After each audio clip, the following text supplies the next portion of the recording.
वो समा क्या मुझे जिसे रोशन खुदा करे। भाइयों, दिल्ली के अंदर बहुत बार एसोसिएशन है, लेकिन सादरे बार एसोसिएशन का सबसे बड़ा योगदान इस देश की राजधानी में रहा है। और इनके जो प्रेसिडेंट साहब हैं, सेक्रेटरी साहब हैं, पूरी बार का पूरा सेकुलर व्यू रहा है।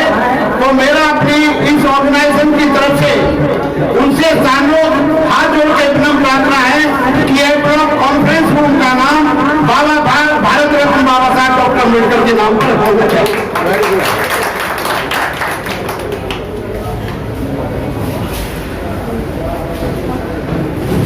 जब हम बाबा साहब डॉक्टर अम्बेडकर की बात करते हैं तो एक ऐसे महापुरुष की बात करते हैं कि जिन्होंने इस देश के पूरे इतिहास को बदल दिया।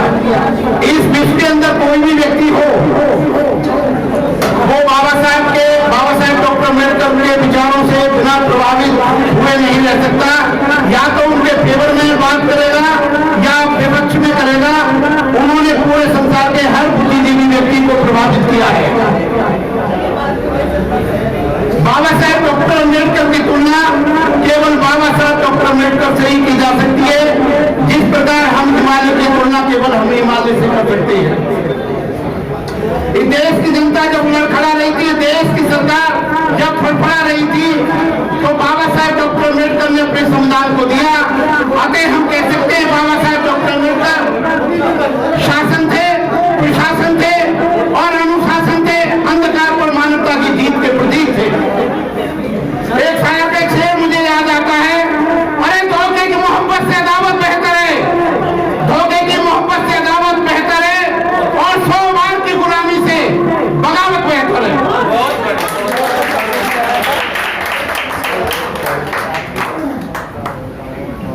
इस धरती पर पल दो पल है, रात का डेरा, अरे जुल्मों का सीना चीर कर देखो, झांक रहा है नया सवेरा। मेरे अधिवक्तागण और बंधुओं, जब तथागत बुद्ध का नाम लिया जाता है तो समुद्र में उठने वाली लहरें भी उठ जाया करती हैं।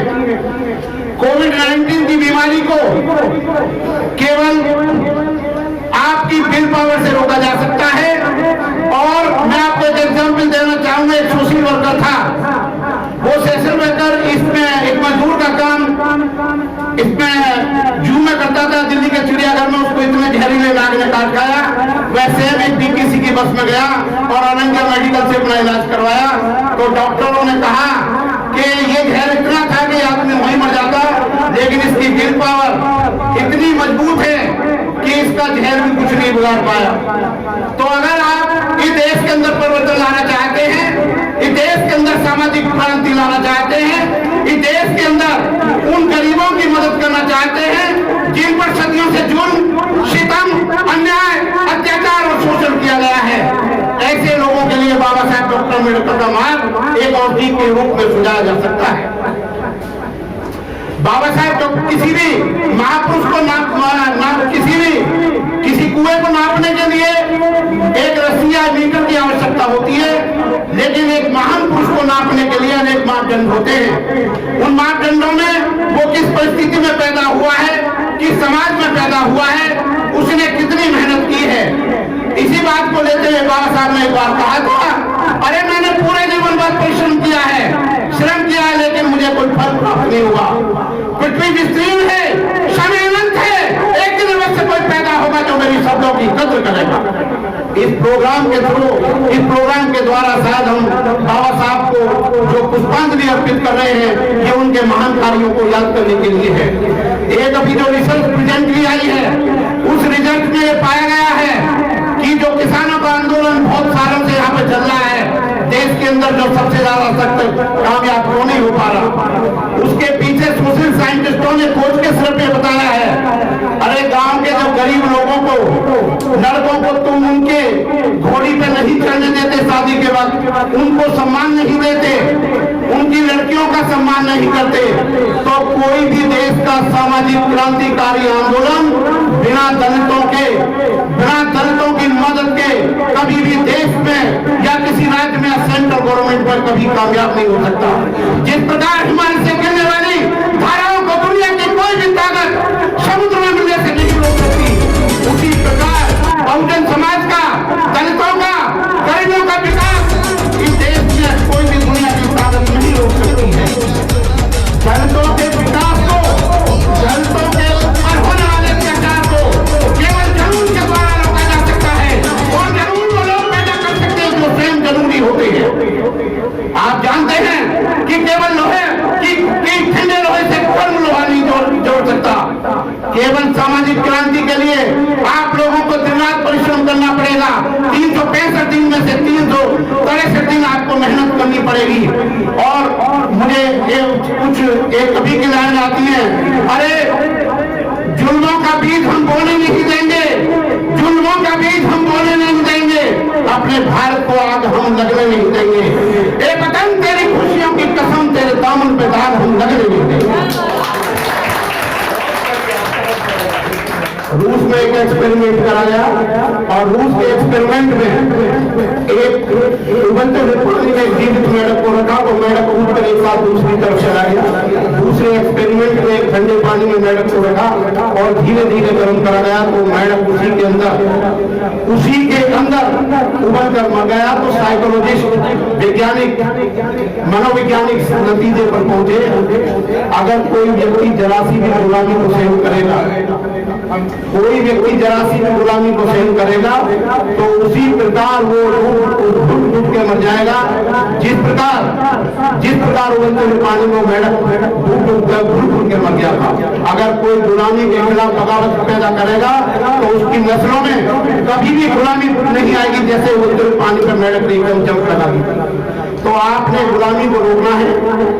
और आपको बता दूं, बाबा साहब का मेन उद्देश्य चौकीदारों का एक है, अरे जुल्म करने वालों से जुल्म सहने वाला ज्यादा गुनहगार होता है। जुल्म करने वालों से जुल्म सहने वाला ज्यादा गुनहगार होता है। और मार्टिन लूथर का एक बयान जो बहुत ही फेमस है, अरे दुर्जनों के बुरे कर्म से सज्जन की चुप्पी ज्यादा खतरनाक होती है। जो दुर्जन बुरे कर्म करते हैं और उनका विरोध करने के लिए सज्जन लोग खड़े नहीं होते, तो एक तरह से उनको एनर्जी करते हैं। और मेन काम इस देश में जुल्म को रोकने के लिए सबसे पहला है कि गरीबों के साथ खड़ा हुआ जाए, पूरे देश के किसी भी। और मैं आपको एक रिसर्च बता दूं, इस देश में महिलाओं के ऊपर से अत्याचार को रोक दे, कोई संप्रदाय दूंगा, हिंदू और मुसलमानों का नहीं होगा, शुल्कास्तों पर अत्याचार नहीं होगा। अगर एक महिला पे से एक भी महिला को आप किसी भी प्रकार के उसके शोषण से रोक देते हैं, जुल्म से रोक देते हैं। और मैं ये जो आप चाहते हैं कि हम देश के अंदर सामाजिक क्रांति पैदा करें, तो बाबा साहब डॉक्टर अम्बेडकर का मार्ग, उन्होंने भगवान बुद्ध के धर्म को अपनाया था। हर पढ़े लिखे शिक्षित व्यक्ति को भगवान बुद्ध के धर्म को अपनाना चाहिए। और जापान का एक मंदिर है, उस मंदिर पे एक बुद्ध का वचन लिखा हुआ है, अगर मैं अपनी उंगली से तुम्हें चंद्रमा को दिखाता हूँ, तो तुम चांद को देखो, मेरी उंगली को मत देखो, मैं मार्गदाता हूँ, मैं मोक्षदाता नहीं हूँ। इसलिए बाबा साहब डॉक्टर अम्बेडकर के यहाँ पर भाईचारे का अर्थ कभी ये नहीं है कि अगर चारा है तो भाई है। निस्वार्थ रूप से मानवता की सेवा कैसे करी जाए, ये भगवान बुद्ध का धर्म, बाबा साहब डॉक्टर अम्बेडकर का धर्म समझाता है। हमारे बड़े बड़े बुद्धिमान व्यक्ति बाबा साहब की बात करते हैं। बाबा साहब भगवान बुद्ध की शरण में गए थे। एक बार आगरे के अंदर भगवान बुद्ध से कहा, बाबा साहब से कहा था कि आप ही हमारे लिए भगवान बुद्ध हो। तो बाबा साहब डॉक्टर अम्बेडकर ने कहा था कि मैं भगवान बुद्ध के 25वां हिस्सा भी नहीं हूं। भगवान बुद्ध का वो कितने महान होंगे। इसलिए आप भगवान बुद्ध के धर्म में आइए, मानवता के आइए, अंधविश्वासों को दूर करिए। और मैं गालिब का एक शेर कह के अपनी बात को खत्म करूंगा। एक गालिब एक भूल में जीवन भर करता रहा, एक गालिब एक भूल में जीवन भर करता रहा। अरे धूल पर जमीन के चेहरे पर मैं आईने को साफ करता रहा। जय भीम, मैं होता हूँ। थैंक यू, धन्यवाद साथियों। हमारे जो वकील साहब हैं यासीन, जिन्होंने कल हमारे सभी अधिवक्ता साथियों को भगवान बुद्ध और बाबा साहब 200 दुकानें दान दी हैं, इसके लिए बहुत बहुत ताली बजाई जाए। साथियों, उनके स्वागत के पात्र हैं, धन्यवाद के पात्र हैं, 200 दुकानें। और इसी के कार्यक्रम में हमारे Press the bell icon on the YouTube app and never miss another update.